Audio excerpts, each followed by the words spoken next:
In this video, we are going to break down the Q3 for the Walt Disney Company. There's a lot to discuss in regards to D Plus and especially the parks. We're going to break it down, analyze it up next.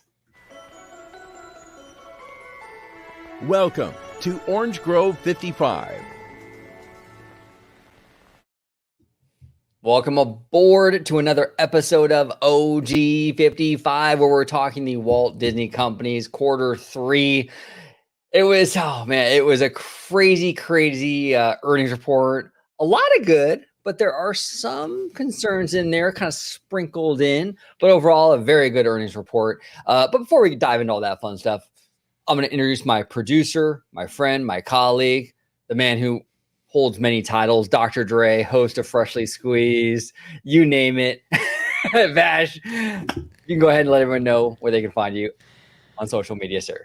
Hey, best place to find me is going to be at VashGuy on Twitter. It's right down there. Lots of interesting discussion about this and many other subject matter right there. So as, in honor of Christine Waistlines McCarthy, we got to do it. It's for all the robust discussion right down there. And if you want to see me, well, it's going to be on the channel you're watching right now at Orange Grove 55 at Freshly Squeezed, your source for juicy news and info squeezed fresh right from the Grove. Let's see. There you go. We'll do it with that. Perfect. Then we'll go ahead and kick us off. Ladies and gentlemen, boys and girls, to all who come to this happy place, welcome to Orange Grove 55. Love it. Love it. I love it. Love it. Fantastic. I love it. So let's dive in. Let's dive into this quarter. This was a fascinating quarter. We'll start off with the Disney Plus stuff. Yeah. And we'll spend most of the time, I think, with the parks, because that park stuff was juicy as hell. No pun intended, freshly squeezed. It was juicy, though. It was juicy. Oh. Hey, look, it was very juicy. It was very juicy. And somewhat, as George would say, sticky in some parts, but very, very juicy indeed. I think everybody was kind of thinking that this was going to be a banger quarter, right? We saw, investors on Wall Street their stock price raised, and as analysts predicted, something big was on the horizon, and sure enough, they did deliver. Let's start real quick here. I think the most interesting news that came out right before the quarterly earnings call itself was that, they announced that they're going to have the ad tier level of Disney Plus. That's a huge deal because I think, as we have talked about before, and when we were talking about David Zaslav and Warner Brothers, the revenue potential of the DTC segment has, it's been elusive lately, right? I think a lot of Wall Street analysts have cooled on just subscriber growth and have looked at, hey, how do you plan on monetizing these subscribers? And sure enough, Disney's actually doing that with their ad tier, premiering December 8th at $7.99. This ad tier will provide, as Chapek would probably say, the flexibility that consumers of the Disney's DTC segment would like. That's kind of interesting, OG, and I kind of want to hear your thoughts on this. $7.99. Do you think that price is maybe a little bit too high? Do you think their strategy in terms of a 40% increase on the premium level or the traditional level of the Disney Plus is a little bit too high? It's going up to $10.99 apparently. What do you think about that? It's interesting. Well, maybe not. I don't really know, because look, here's the thing. When Disney Plus entered this market, right, they were very much in a different kind of modality than they are now, right? Like the whole idea really with when Disney got into the streaming war was market share. So we all kind of looked at each other going, wow, Disney Plus is actually very cheap. You look around at in November of 2019, Netflix was a lot more expensive. And it was by design. Disney wanted to get as many people as they could. It was a market share kind of move, similar to kind of what we see with Universal Parks. They're more in a market share mode. They're building up their market share, so they're going to price their parks a lot cheaper than Disney. So I think that was kind of like the mindset when Disney Plus premiered in November of 2019. Yep. So now, fast forward a few years, Disney's starting to ramp up their pricing with the Disney Plus, which we knew was going to happen. Once they got you in, once they got you hooked, now they're going to go ahead and start raising it up. Not too shocking. But here's the interesting thing. $8, which is basically, I think, what we pay now, right? For no ads. Yeah. Yeah. So we're paying the same price, but Mhm. now we're going to have ads on top of that. Now, if you don't want no ads, it's like $10. That's to be interesting to see because that's money on money for Disney because they're making the ad revenue now. Yes. And they're getting your monthly subscription. I honestly did believe that the ad tier would be cheaper than it was than what they announced. I really didn't think they'd go that high with it, but look, we'll have to wait and see how that pans out because really the market will kind of shake that situation out.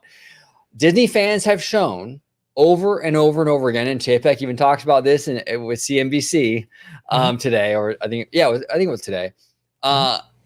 If people are buying into something, we're going to continue to charge that. That's basically what Chapek said, and we've seen it with the parks. Fans go on Twitter, they complain about Genie Plus, they complain about this, that, and the other, and then they go and they give them their money. If fans are willing to give money, $7.99 for Disney Plus monthly with ads, and they're making hand over fist doing it, then they're going to do it, right? So that's kind of what I see. I think that it's basically, let's see what it does. If the numbers are there, they're going to keep it. If they premiere this ad tier at $7.99 and people don't buy into that, right? Then you'll see changes. They'll drop the price, and that's kind of the beauty of it is they can change and manipulate these pricing scales on a whim, based on demand. And Chapek has talked about this 1,000 times. Flexibility.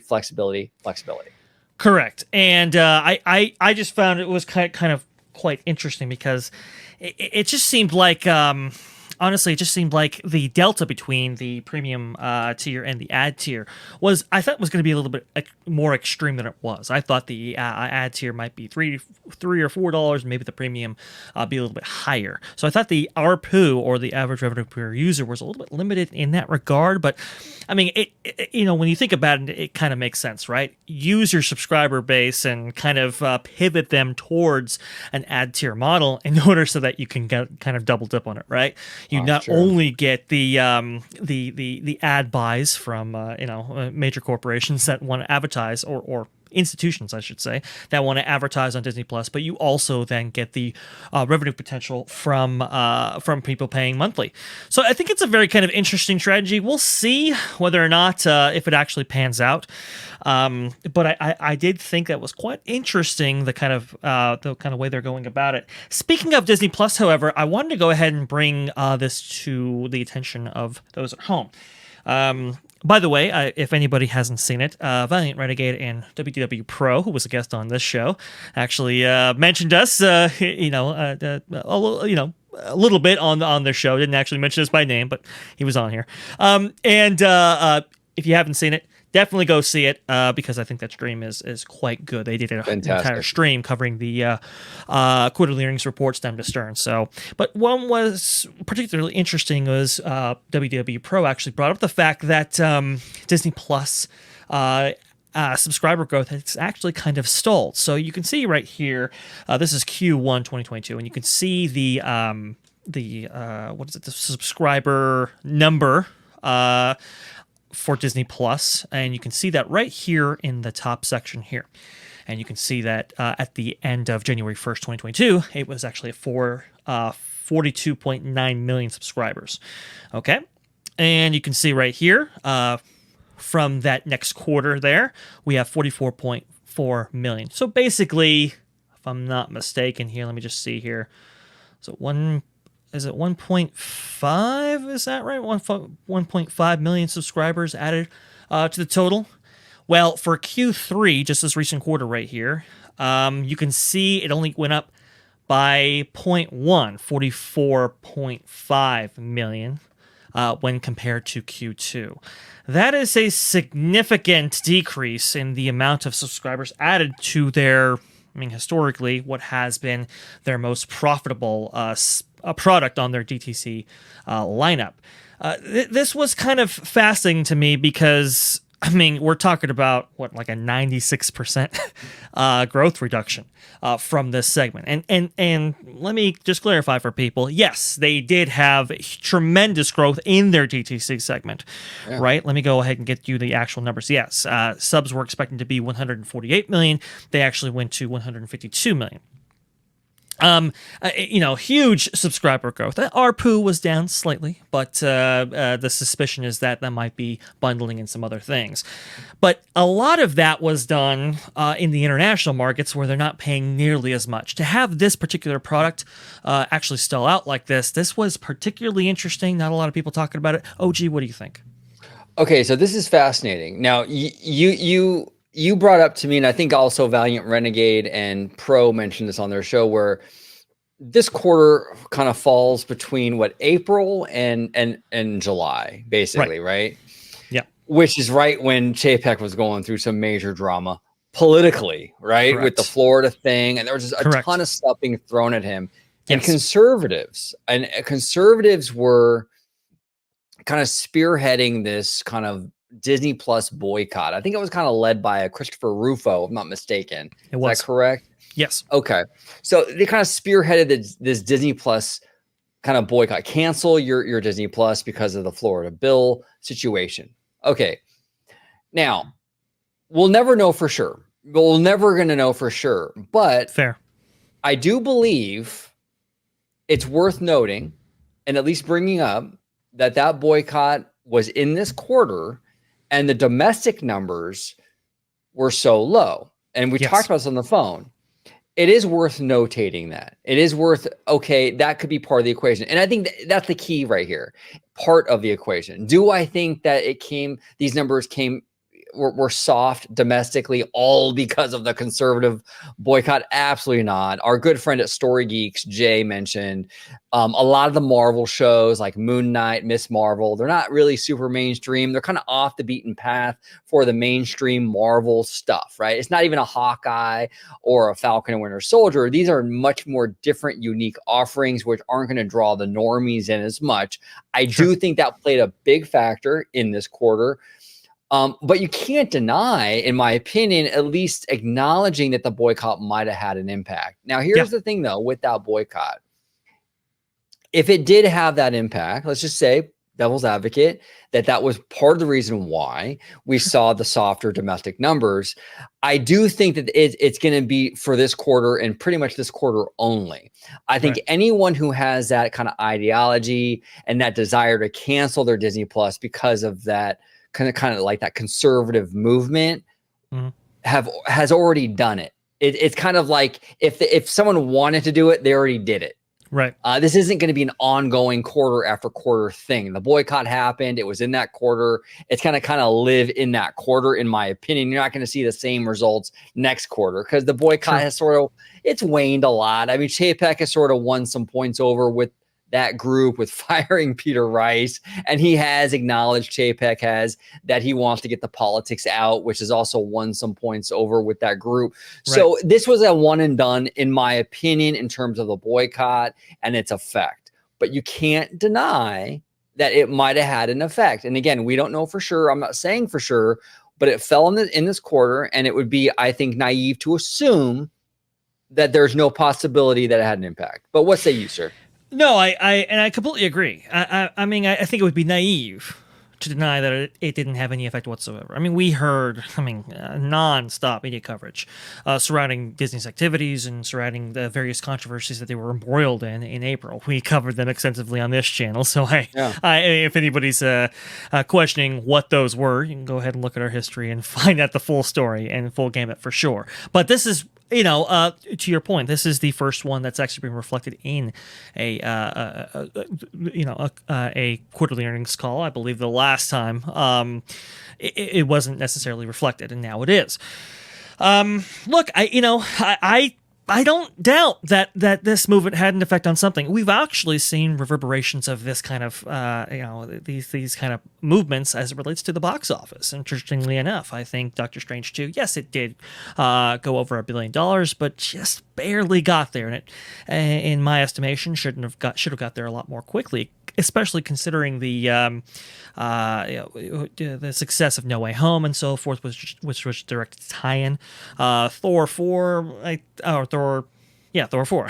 Yeah, Thor Love and Thunder. It's a little bit maybe under expectations. Lightyear, of course, is the most notable example of this, where it just died a dog's death. And a lot of people relay that specifically towards the controversies that it was embroiled in itself. So I do think this is reflective of that. But like you said, is it limited to this quarter? I guess we'll have to wait and see. I do agree with you, though, generally. I do think it is. And that the company can recover based on a better content slate and maybe a change in policy as well. But I think consumers did react and or maybe react harshly to some of the coverage surrounding Disney and some of Disney's direct actions, which I think JPEG is looking at. Also, to the interesting timing in raising the price on Disney Plus when growth has kind of stalled, at least domestically. That's a very interesting strategy as well. We're just going to have to kind of see how that story develops. This was the quarter for for some of Moon Knight. This was the quarter for some of Obi-Wan Kenobi, and still we saw this stall out. Very interesting, something to definitely watch for sure. But I think it's high time that we get to what everybody really came for, the Parks Experiences and Products division, right? Absolutely. Let's talk a little parks. Let's kind of set the table a little bit here. Sure. The parks had an absolute banger quarter. I mean, this is incredible. Absolutely incredible. What are your overall thoughts on this quarter for the parks? Let's set the table for us, Dre, a little bit and say, where do you stand with this? Well, look, the Parks Experiences and Products revenue of $7.39 billion, beating expectations of $6.65 billion, 72% increase in the entire division year over year. I mean, it's look, it's a stunning amount, and we'll get into some of the particulars here that make it the most interesting, because it is fascinating. For example, Disneyland Paris, right? Apparently, it increased in its revenue by 30% since 2019. That is an absolute stunner, because, I mean, Disneyland Paris, it hasn't been traditionally an economic driver for the company, right? Especially for this segment. And yet it's up by that amazing extent. And that just tells you, by the way, what the company's kind of really focusing on when it comes to their parks division in totality, right? Because I think it's the international tourists, and we heard a lot about international visitation on the earnings call. That's really a priority for them. I think the 30% increase in Disneyland Paris specifically is driven by, well, a lot of Europe didn't necessarily open when, the United States or maybe other parts of North America did. So they've been really locked down here for quite a bit of time. And now you're kind of seeing that post-pandemic, post-lockdown period really kind of blossom into exploded demand and growth. So I think it's reflective of that. Also, too, we heard that international visitation buoyed not only Disneyland Paris, but also Walt Disney World. Apparently, it was anywhere between 14-17%, I believe, is what Christine McCarthy actually stated. So it's not quite back to its 20% level, but apparently that is on the incline, and that's a wave going up. That hill has not crested yet. We will see probably the next 2 or 3 quarters buoyed by international visitation, which is good. But let's be honest here. I think a lot of people are talking about one particular aspect that made its way out when the quarterly earnings report was actually published. I'll go ahead and I'll read you this here. Go ahead and share my screen. Should I share your screen, or are you just going to read it? Please do. You can go ahead and share my screen right now. This is from the earnings report itself.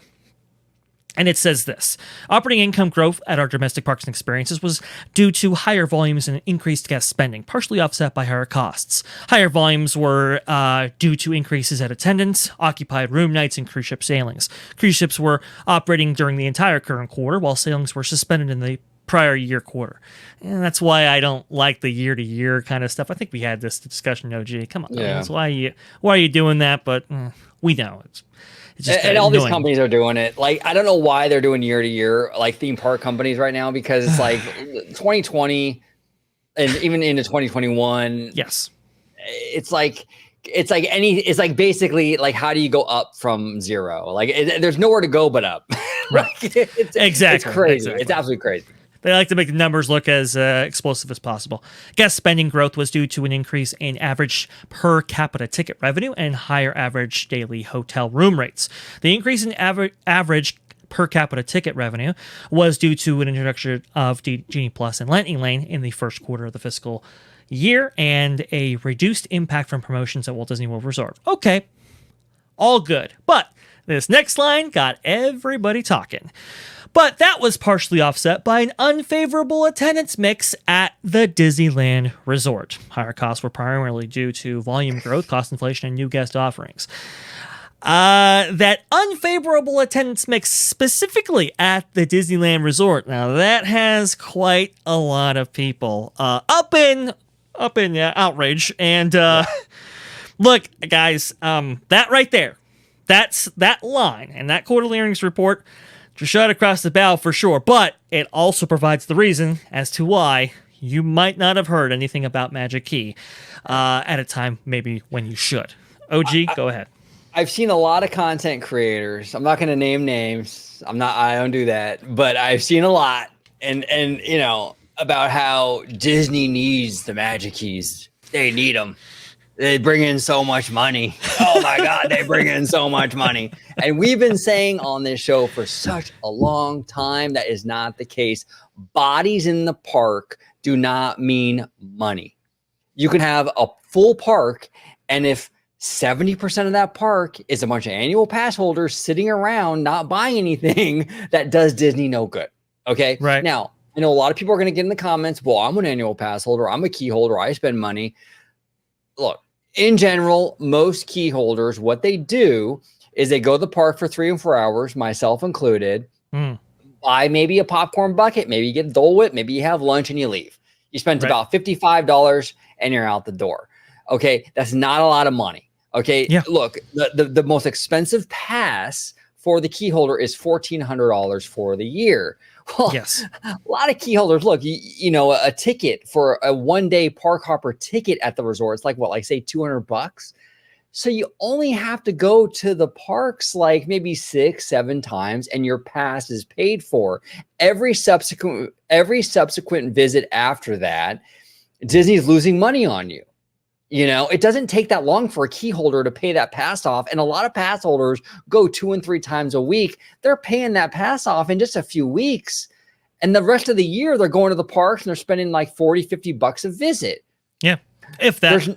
This is not a lucrative thing for Disney. And Chapek admitted it right now with the unfavorable mix. We've said it before. They don't make that much money on these pass holders. The tourism dollars are where the money's at. Disney would rather have less people, less bodies in the park, and get more money per guest. And this shows it. And I know a lot of people are mad about it, but it's the reality. It's the truth. Well, and if you're going to saturate the park, which is a completely supply constrained business, and we'll get into that in a moment, who are you necessarily going to fill the parks with? Well, it's probably going to, be advantageous to fill the parks with the highest spenders possible because it is so supply unlimited. And look, Right. Listen, let's just be generous. Your average annual pass holder for the Parks and Resorts division probably spends maybe $2,000 a year, which is pretty good. But like we've said constantly from this show and beyond, we have ticket holders that will spend $2,000 a day.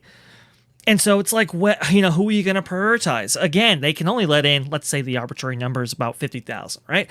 If you can only let in that many people per day, it makes sense that you'd want to go ahead and prioritize the highest spenders and lease down because you can only let in that many. You can only saturate demand as much as possible. And look, if it wasn't so supply limited, I'm sure they'd let everybody that possibly wanted to walk up and show them a good time and so forth. But we don't live in that world. And so you have to delineate between guests at a certain time, and Well, now we're seeing this, an unfavorable attendance mix. It's reflective of too many annual pass holders in the parks, and that's why they haven't necessarily been quick to renew. Now, look, Right, I'm not 100%. saying... Oh, Yeah, they don't want to. They're in no hurry to dive into that. Right. And if you guys think that they're going to have some new plan by the end of August, Yes. I think this quarterly earnings just showed you they're in no rush. They consider the pass holders an unfavorable mix. It's better for their bottom line not to have any rollout. It's better for their bottom line to not roll out any new plan. 100%. At this Yeah. point, there's no hurry. There's no well, hurry. especially before the holiday season. I mean, the one of the most profitable times in the entire year. I mean, what sense does it make? Now, we saw when they rolled out the Magic Key system right before the holiday season, right? We saw what disaster that turned out to be. You know, they only opened that bucket up just a little bit, and everybody got ticked off and all that kind of stuff. Yeah, that's when the lawsuit was filed and so forth. Do they want to necessarily repeat that again? No, but they can't open it up to everybody either, because they have to make way for domestic and international tourists, which, as we pointed out earlier, are going to be coming in waves in order to take advantage of these opportunities that they weren't necessarily previously able to. So it's like, why? I mean, if demand is so high, and actually, you know what? Christine Wayscience McCarthy actually did talk about this. Let me go ahead and play this here. You don't have to share my screen, but I'll go ahead and play it just for the viewers at home, because I think she elaborates on this point. As it relates to levers of demand, some of the things we could do, Doug, we had limited the number of annual passes that we have across some of our businesses, some of the parks, and all of those come with the exception of the highest tiered priced annual passes. They all come with some blackout dates. Lighten demand. You could loosen up some of those to bring more people in the park and just enjoy the park and spend money while they're there. And also, as it relates to demand, we have not yet seen a demand abate at all, and we still have many days when people cannot get reservations. So we're still seeing demand in excess of the reservations that we are making available for our guests. So that's right there. That is her saying, look, we have not seen demand abate. We have not been at this position where, people, can get in freely. They're still in the limiting stage. And why would they limit themselves even further by catering to an annual pass holder population that is not necessarily as, revenue generating as some of the other demographics here? It just doesn't make any sense whatsoever. Well, and then you hear, and this is the thing that, oh man, it's funny. This is the thing that kind of drives me nuts. You hear people say, why would Chapek and McCarthy say this stuff? Like this is so not Disney magic, right? This is so, look, this is, I think a lot of fans need to understand the audience that these folks are talking to during these quarterly earnings. When you hear Chapek talk about yield management and what is it, synergy machines, and McCarthy talking about this, that, and the other, they're talking to investors. They're not in front of the castle, launching the 50th anniversary of Walt Disney World. They're not. This is not a press release. These are Disney in front executives. Of Deutsche Bank and Bank of America and J.P. Morgan. Know your audience, guys. Come on. Know your audience. That's who they're talking to. So when it's like, come on, of course they're going to talk like this because that's the audience, right? Now, when you get Chapek or McCarthy at the parks and they're launching a brand new land or a brand new attraction or whatever, okay, the language is going to be different. Obviously, he's not going to get up there and talk about yield management on the D23 Expo stage, right? Obviously, but this is a different audience. Is it, like you said, Deutsche Bank, B of A, Wells Fargo, all these investment firms? It's a different kind of audience. So I just want to kind of dispel that, because I see a lot of that out here, that Chapek doesn't understand the magic because he talks about finances at the quarterly earnings report. Well, that's his job in that setting. Correct. Absolutely. 100%. And look, listen, and Chapek doubled down on yield management, doubled down on the reservation system itself, said that was one of the core components of their strategies going forward when it comes to the parks. Look, this stuff ain't going away. No. And these yield management strategies will continue. look, it is what it is. And when it comes to annual passes, just to put a finer point on it, look, we talked about the bell curve of international visitation, right? It's on the upswing, and it's probably, they haven't even reached the crest of it. It will continue to go up. Why in the world would they want to depreciate that whatsoever, or stifle that whatsoever by filling the parks up with annual passes? It doesn't make any sense. And that's why, as far as predictions go, right now, again, I do apologize, folks. I thought something might happen on Tuesday. Apparently not. Some things change, some things I get wrong. Happens. Going forward here, I mean, my positions have kind of shifted a little bit here. I thought for sure that we might get something before August 25th when the program was announced. It doesn't look like that is going to be so, or even if it does, it doesn't look like that's what's, it won't end up happening in the way that maybe we all, maybe the annual pass holders kind of hope, right? It looks to me Perfect. Exactly. That's exactly it. Looks to me that there might be three outcomes, or maybe a mixture of a couple. One is they forego sales of annual passes entirely altogether up until January 1st, right? When at a time when they need probably Magic Keys in the parks more than other times. And even Christine Wastelands McCarthy said, look, if demand abates, right? If that position changes where we can go ahead and let in a little bit, a few more annual passes, we'll go ahead and do that. But until then, this is what it's going to be, which makes sense. So maybe January 1st. We'll see. I have heard that that's going to be a key timing for a lot of different things when it comes to the parks. So we'll see on that. The other thing that could happen is they might modify terms and conditions, right?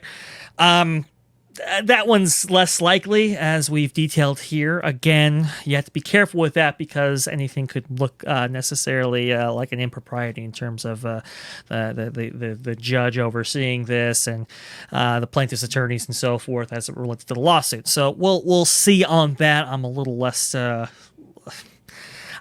not sure about that, right? But I think the other thing that actually Maistat brought up was, well, maybe you announce a return of the Magic Keys themselves before August 25th, but you only allow annual pass holders to renew into the lower tiers, which essentially solves a lot of problems because now you have a more of a season pass type structure, and you've opened attendance up for international and domestic tourists for those peak times at which they can actually come to the resort. No, 100%. 100%. Look, key holders. The days of just buying your pass and kind of going when you want, and you can always buy an annual pass if you wanted an annual pass, are over. It's completely, the game has changed. Chapek has come in, and tomorrow, and Daddy Josh have come in, and they nuked everything, and it's going to be much more a supply and demand kind of driven thing. Yes. The passes, the key, the Magic Keys will be available here and there, yes. Like upon demand. Like if they need them, okay, now we'll open these up. When they don't need them, they'll pull them back and suspend them, put them on hold. That's kind of where we're at right now with these Magic Keys. I really do think that it's a new day. It's an absolute new day. Chapek, like he said, unfavorable mix. He wants to focus on those day tickets. He wants to focus on tourism dollars. That doesn't mean he wants to completely eliminate the annual pass or key holder demographic in the parks, but I think it's going to be greatly diminished. I really, really do. And that kind of even plays into a little bit of Disneyland Forward in a way, if it gets approved, in that they're really trying to set Disneyland Resort up for a much more of a touristy destination. And by having these expansions, possibly a third park, we'll see, but this sets the resort up for much more tourism dollars, right? As opposed to like the local stuff. It's interesting. It's fascinating. And we've even become like, we're kind of like here at Disneyland, for better or worse, we're kind of morphing into like a Walt Disney World light kind of situation. We're getting, we're getting magic bands. I don't want to, nah. family show, family show. But you know what I mean, right? You know what I mean. I get it. You know, with the magic bands, the reservations, all that stuff. It's very Walt Disney World light. You know, Yes, and that's the very much the direction they're going in right now. They want those tourism dollars. They're wanting to move away from this very locals driven economy at Disneyland. So we'll see. yes. I don't know. That's where I see it going, but we'll see. Two things on that, by the way, to help provide. To help robust your argument. I know it's the improper use of that term, but there you go. It's Christine Wastelands McCarthy, everyone. Christine was very, very key. She was very, very. She specifically mentioned, right, Josh D'Amaro and how that he has specifically how he, positioned that sector of the company for growth. End quote. Okay. So she, everybody blaming Chapek. Just understand, folks, that Josh D'Amaro, he is in charge of this division, and if you don't like some of the policies coming out, well, maybe next time you pose with him with his lightsaber or whatever, maybe next time you might want to go ahead and pick his brain on some of his ideas and implementations of different services and so forth when it comes to Disney Plus, to the Disney parks. Because, again, he's had a lot of influence, a lot more than probably people give him credit for. Go ahead, OG. Oh, no, and I've said this before, but not everyone has seen every video I've ever made. So I want to, kind of repeat stuff sometimes for new people and what have you. When Chapek became the CEO in 2020, February of 2020, I think within 6 months of him becoming the CEO, one of the first things he did was promote Josh D'Amaro. So the people that come out here and say, oh, well, Chapek bad, bald man bad, he's the worst, it's D'Amaro. Oh, gosh, D'Amaro gets it. He's a fan. He gets it. Well, you got like Chapek, the guy you all claim is the most evil, worst person in the world. He saw D'Amaro and said, that's my guy. I'm going to promote him almost immediately. So Correct. Now, look, I don't dislike Bob Chapek. I definitely do not. I think that there's a lot that he's been doing lately I'm on board with. I know. A lot of fans don't like to hear that, and well, wait a minute. Perhaps you think you're being treated unfairly. I think that would be Chapek's response to that. 100%. But and he's not perfect by any means. But sure, for the people that dislike Bob Chapek and they evangelize D'Amaro, just understand that Dr. Evil promoted Josh D'Amaro almost immediately. Does that not ring bells off and huge red flags for you? Yes. That Chapek saw D'Amaro and said, that's our guy. Come on, guy. Think about it, Exactly. No. Look, listen, I believe he saw talent in him, and apparently he's promoted him every step of the way, even before the point at which he promoted him to the head of Parks Experiences and Products. So obviously he sees something in him and he trusts his insight. Now, look, I understand Chapek might be setting the tone. That is for sure. Mm-hmm. But again, it was Josh D'Amaro who positioned this sector of the company for growth later on, right? And sometimes that happens, for in the form of Genie Plus, right? Which apparently levels are at 50% still for guest engagement on that product, and it's just like 50%, guys. Come on, it's not good. I do not like seeing that, and again, they, considering your audience, they were evangelizing about it, but still, I mean, this is it's not great. I'm not enthusiastic about that. Obviously, people know my thoughts on it, right? When it comes to capacity and all of that, it just a little bit too much engagement on that level. I would have preferred that the price be increased on that specific product. That way, less people actually engage in it, and that would make for a let's say a more favorable mix. Let's say for guests with and without the service, or actually, my mother, who is very, who's very savvy herself, is like, hey, I'd rather pay extra per day and place out in every single ticket rather than have it be some upcharge afterwards. And I tend to agree, honestly. I just don't like the system myself. So don't worry, APs. I'm with you here. There are things that I don't necessarily like about the operation right now. I am altering the deal. Pray I don't alter it. Okay. Sorry. You know what? All right. Maybe we should just move on from that here. Right there. But I guess, Shanghai Disneyland offset a little bit of the gains, right? Of course, it's down, and Hong Kong down as well. So that'll continue to be a drag, I guess. But the main thing I wanted to... Oh, go ahead. Well, that's interesting, though, Dre, because Shanghai is dragging it down, huh? I wonder what CEO spearheaded that effort to build a park in Shanghai. That's a very kind of interesting thing. Perhaps we should go ahead and play a little bit of that in terms of, maybe somebody's thoughts into Bob Iger's, decision making at the end of his reign there. This is interesting, folks, because, some other maybe bigger media pundits are picking up that maybe Bob Iger wasn't the net positive that he tried to, convince everybody that he was. Go ahead and share my screen there real fast. Let's go ahead and do this. And we'll play this little portion right here. Throwdown. You were sort of throwing some harsh words around.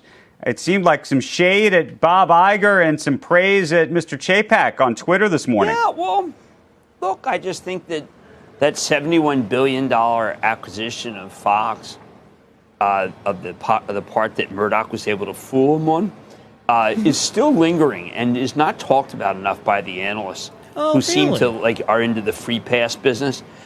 Because what you really need to see is consistent cash flow, return to the dividend, and get away from the notion that what we want to talk about is pricing Disney Plus and whether India is taking or not taking something low price. And maybe we can get that, because I think that the theme parks, you contrast that with, say, Six Flags today. The theme parks are an excellent story, but they weren't able to write down. I mean, I wonder, really, Andrew, maybe they should have written down, say, $35 billion, but it's all integrated. But it's a shame, because if they took the hit, then you'd see how what really hurt this company, and it wasn't. But I'm trying to understand. Are you arguing against the Fox acquisition? Is that what you're saying? You think that was a mistake? Oh, I'm saying it was one of the worst acquisitions I've ever seen. Not a mistake. I just think it was just, they just got had. It's okay. Let me ask you a question. Exactly, and that's what we've been saying on this show for months and months and months and months and months. It's not that Bob Iger decided that that Disney should go and acquire Fox. That's not necessarily a bad idea, right? It was okay. Look, Avatar, the X-Men, the Simpsons, Spotlight. There's a lot, or I'm sorry, not Spotlight, Searchlight, Nat Geo. There's a lot in their portfolio that is fantastic and definitely attractive for a company like Disney. The issue with the Fox acquisition is that it was $70 billion. If you took Marvel, Pixar, and Lucasfilm combined, it wouldn't even get to that point. Like, it's a fraction of what they paid for Fox. You mean to tell me Fox is worth like double what Marvel, Pixar, and Lucasfilm was worth? It's a hard sell, you guys. It's a really hard sell. And Bob Iger did not care. He was the acquisition king. He had to go out on a win. So he was not going to lose that company to Comcast. He was not going to lose it. So he, hell or high water, was going to get it, and he overpaid for it. And now Disney and Bob Chapek have to deal with the consequences. Absolutely, 100% there. There you go, Jay. Perfectly said, perfectly stated.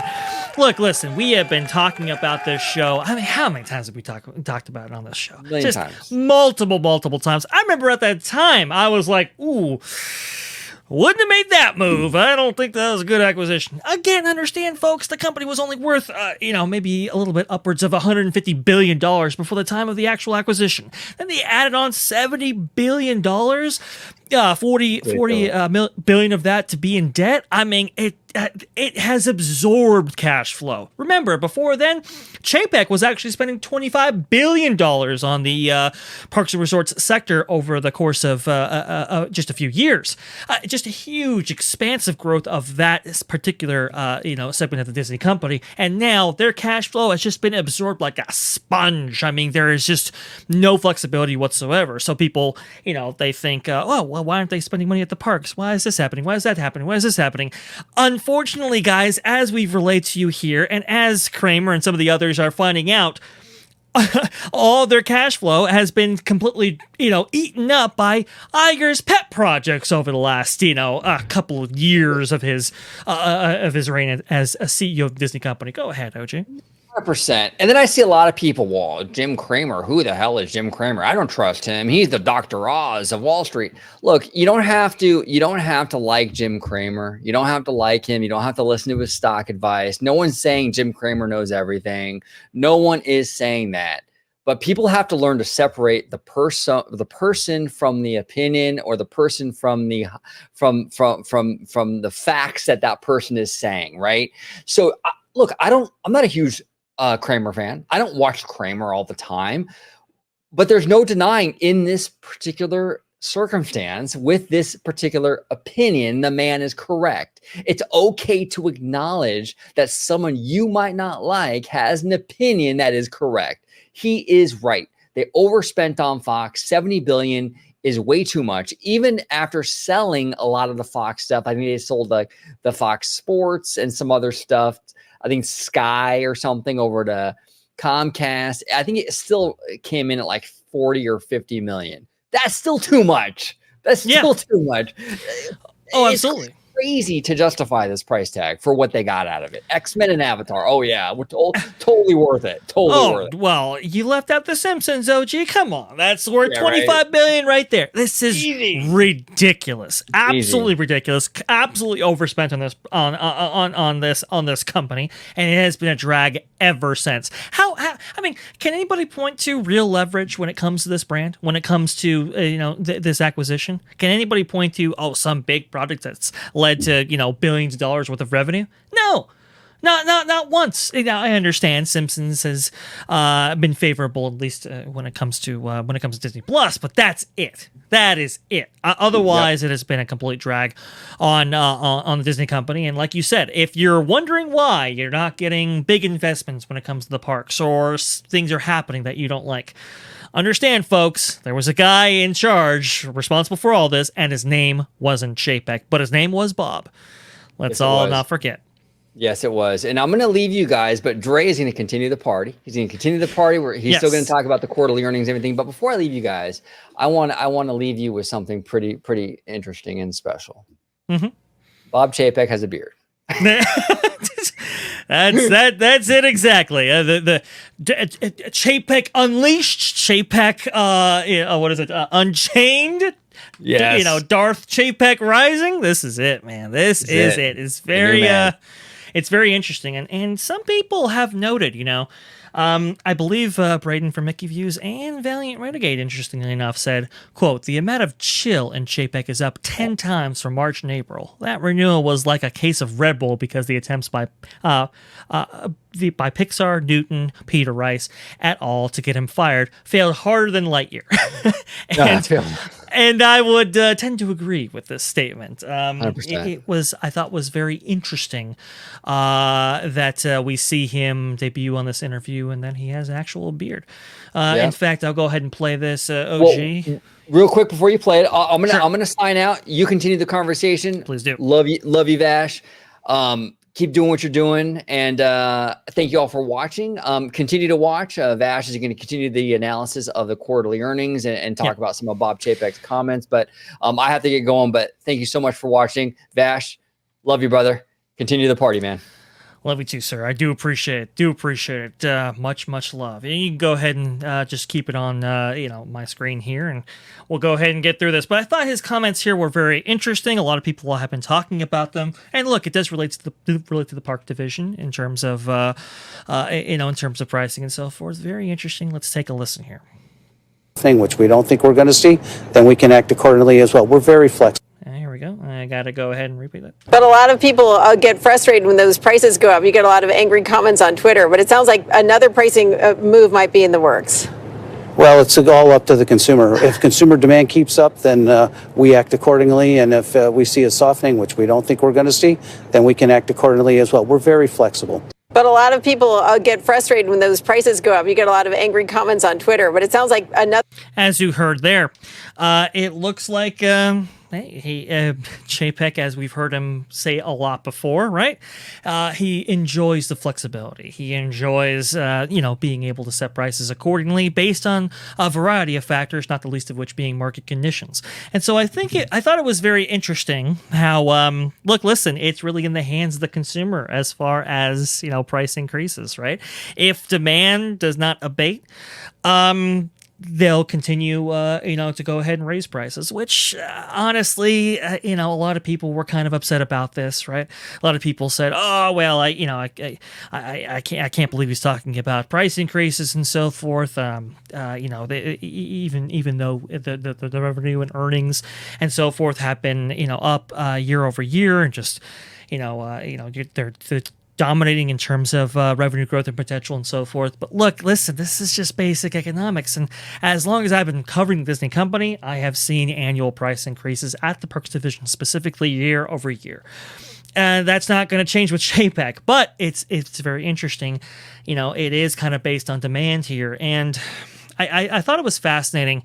I believe WDW Pro actually had an article about this up on the That Park Place site, which I do recommend to anybody here.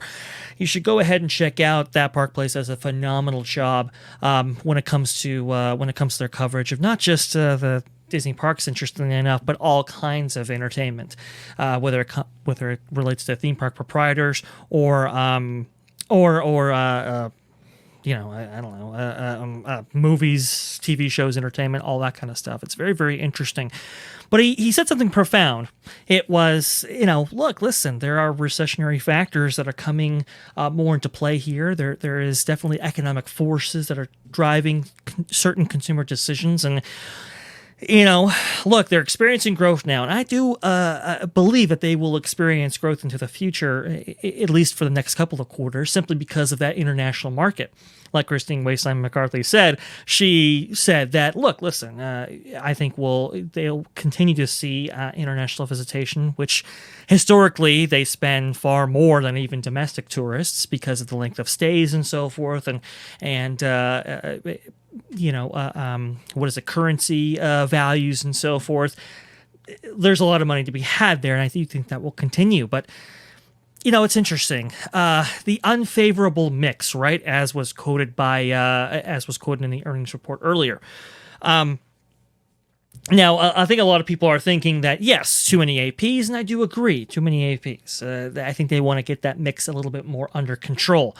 But interestingly, they still have a lot of control over that mix, even though they have, they have obligations as it relates to lawsuit and so forth to be a little bit more loose with that mix than I think they would like. They still have a lot of control over it. Unfavorable mix could be that, hey, look, listen, they're restricting access to domestic tourists, international tourists, right, for the Disneyland Resort specifically, because they are trying to get more annual pass holders in there. But it could be something else. It could be, exactly. Disney blames lower ticket revenue on unfavorable attendance mix. Exactly, 100%. And I think a lot of people are looking at the annual pass holder population as a key part of that, without question. But it's interesting here. I don't think a lot of people are talking about this. We're seeing, kind of economic declines in certain industries and sectors of the economy. We're seeing people maybe reevaluate their spending habits and so forth based on inflationary issues. This is kind of like we're in kind of the stagflation portion of the economy, which is really not good, not seen since the 70s, and inflation is just beyond comprehension right now. So you have a slowing down of an economy, you have increasing inflation rates, also, fuel prices and so forth. The price of a vacation has gone up considerably, not just from people flying, but from people driving to these places. And again, Disneyland Resort, they have enjoyed a lot of people driving from nearby states, Utah, Arizona, I know for one, for sure, Northern California and so forth, to get down there. Unfavorable resort mix. Is it just limited to a surge in annual passes or Magic Keys, I should say? Or is it a slowing down of domestic tourism and ticket holders themselves? That's a very interesting thing, because international tourists, I think they would always opt to go to Walt Disney World, and that's what we're seeing. But they wouldn't necessarily opt to go to Disneyland itself. And if that guest mix is unfavorable, is it because we're seeing a slowdown for domestic tourism as well? No, unfortunately, nobody asked that question specifically, and Christine Wayside McCarthy's comments indicate that they haven't seen an abatement of that demand. But from who, though? That's kind of the more interesting part, and the thing that I thought was very interesting, and maybe people should consider and think about when it comes to demand for the Disney Parks Experiences and Products segment. I don't know, because I think that unfavorable mix would manifest equally, whether or not it's a restriction that they're putting on themselves or simply economic forces. I really don't know, and when we're going into the holiday season, obviously they want as many domestic tourists and international guests as possible, as we've said before on this program here. So I do think they're looking to capitalize on that, but it's going to be very interesting to see what happens in January and so forth. And I think that potential slowdown brings me to my next point, and I think it's the point that I want to, leave you guys off on. There's a couple of more things in this earnings call that are of interest, right? There are other things that we could probably bring up in maybe a future episode. We're considering about doing a part 2 on this, so stay tuned. If we do, we'll definitely highlight some of those other things. But I want to go ahead and leave everybody with this, and we'll definitely be talking about this in the future. It was revealed at the quarterly earnings call that Disney expects to increase capital expenditures to $6 billion in the coming year in the Disney Parks Experiences and Products segment of their business. Likely indicates many new theme park projects. To put that into perspective, folks, that's around the same price as the admitted price. Some say it would be $8 billion, but that's a whole other story. For the Shanghai Disney Resort back in 2016. $6 billion is a lot of money, and it can go, it can be spread around this segment in various ways. I'm not saying it's the biggest amount of money that the Disney Parks Experiences and Products division has ever seen. Like I said, it was only a few years ago when Chapek was spending upwards of $25 billion on this segment, as stretched out over a few years. So this is fascinating, though, and this definitely gives credence, the $6 billion figure. It definitely gives credence that maybe this year's D23 Expo will have maybe the higher end in terms of additions and different things that we've been suspecting. I mean, I've kind of said that, hey, look, listen, it might just be limited to, I don't know, the Tarzan's Treehouse overlay, right? Or maybe a new restaurant shop here or there, maybe Downtown Disney, right? That maybe we don't necessarily get the big splash of announcements that we're traditionally used to when it comes to the former or prior D23 Expo parks related announcements. But with $6 billion, that does give it definitely makes the mind flow in terms of what maybe we're possibly we're getting.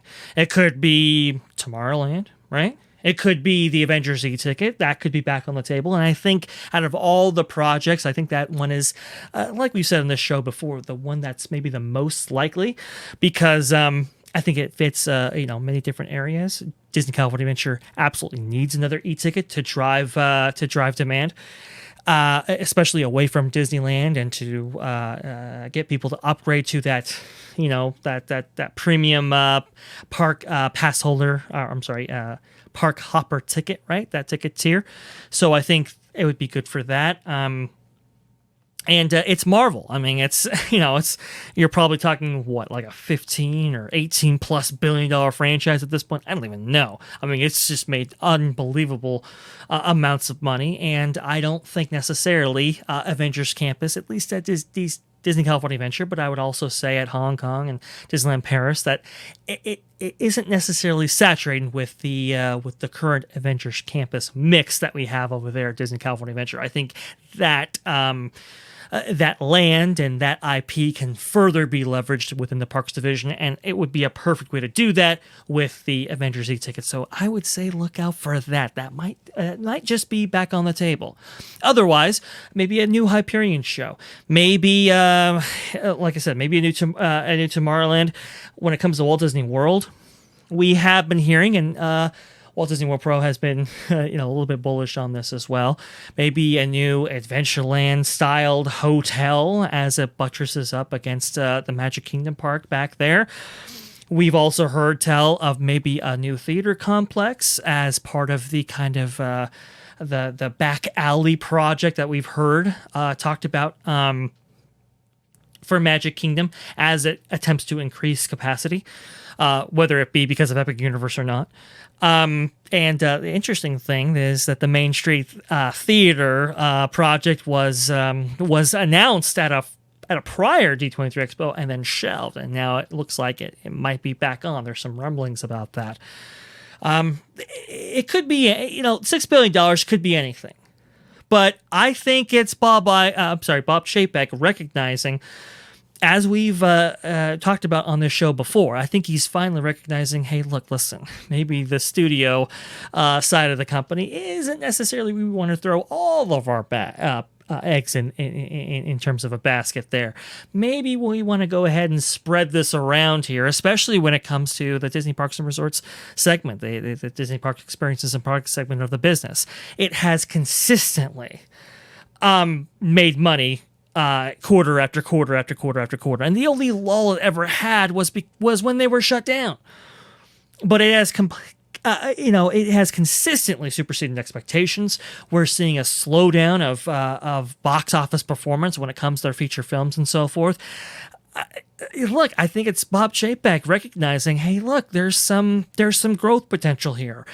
We can increase capacity. We can increase how many people are actually coming into the park and how many people spend at the park and so forth. I think he's recognizing that. I also think he's recognizing that maybe there might be a domestic slowdown here. And what better way to combat that than by actually spending on this actual division to keep demand up and so forth? A lot of investors have said, and this is going back years, maybe even decades, the theme parks business is kind of one of those surefire businesses, no matter what economic conditions might lay ahead, because people will set aside spending money for entertainment, and sometimes that is in the form of the theme park enterprise. So I think it's a safe bet. Also, too, let's not forget, in the Orlando market, we have a brand new theme park, the first in 20 plus years, coming out of a Universal Parks and Resorts, Epic Universe, and that might provide a little bit of competition. And I think as Walt Disney World Pro, which, by the way, if you guys haven't seen that show on this channel, definitely check that out. He has alluded to in the past that the internal polling or the internal temperature in the room when it comes to Burbank and the various park operators, they might be getting a little bit more concerned about Epic Universe's impact on the Floridian and Orlando market when it comes to tourism. This might be a response to that. This might be them kind of reassessing the impact of that and market forces that Epic Universe might have on them. So Again, Cosmic Rewind, from what I understand, it took 7 years from conception to actually opening and actually having guests ride it. 7 years. Epic Universe is on track to open in 2025. Even if they were to start right now in terms of investment, they're still years behind the 8 ball, but you got to start somewhere. Maybe they might be starting now. We'll see. But $6 billion, guys. $6 billion. That is a huge amount of investment, and I do appreciate this kind of reevaluation when it comes to CapEx spending year over year. We hadn't been getting anything at the Parks Experiences and Parks Division prior to this, so it does indicate maybe a better future, a brighter future for tomorrow, right? And it does suggest that we might be getting good stuff there. There you go. There you go. There's a great, big, beautiful tomorrow. Exactly. 100%. So anyway, guys, I thought I'd leave you with that. We'll definitely be talking about it later, I am sure. Trust me. It's a big announcement, and I think the people here at OG55 and so forth, I think we're pretty excited. We're really excited about the future. And yes, D23 Expo will be even more consequential with that news. So thank you all, folks. I do appreciate you joining us.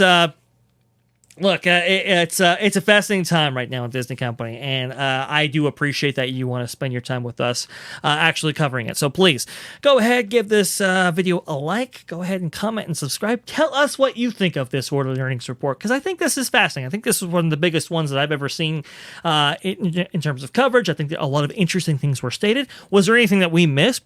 Hey, man, we will go ahead and throw it in the next show right there. So go ahead, comment down below and tell us what you think. Go ahead and hit that subscribe button because I'm telling you, folks, you don't want to go ahead and miss out. We have a lot of great content to come. Don't you worry about that. And yeah, if you want to go ahead and interact with me, you can go ahead and do so right down there at Vash Sky.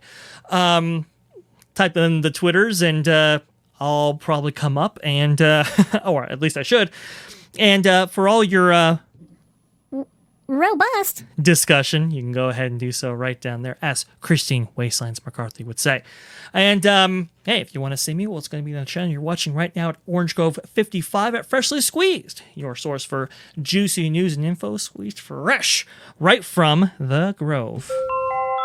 Anyway, guys, thank you for watching, and we'll see y'all again really soon. Thank you.